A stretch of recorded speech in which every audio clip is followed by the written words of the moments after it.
It's lovely to be back in the UK. It's a little bit cooler than in Egypt, which was 37 degrees. What was interesting was, as always, seeing in a different country how they do stuff and going, that's a good idea, or I'm not sure why we're all doing this. One of the interesting things was going down the Nile, which was a lovely cruise, absolutely fantastic, but all the boats are leaving Luxor on the same day, at the same time, and they're stopping at all the temples down the river on the same days at the same time. So all of the temples are always full with all of the tourists. Now that would make sense for the sellers of the gifts and everything like that, because then they only have to be there for like 2 hours a day and they can go do something else for the rest of the time. So it's like a part-time job.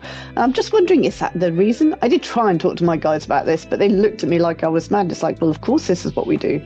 I'm like, okay, but if we spaced it out, then there'd be more space in the temples and we wouldn't have hundreds of tourists in there all at the same time with no air conditioning and no fans. And they're like, still don't see what your point is. So I'm like, okay, fine, we'll leave it. If you're looking at your systems, do you have to do the things you're doing the way you're doing them? I don't mean employment law. Obviously, there are rules that need to be followed. But when you're dealing with your members, with your customers, just because the way makes sense to you doesn't necessarily make sense to them. And it's just having a step back and going, who does this actually work for? Why are we actually doing it this way? Could we do it a different way?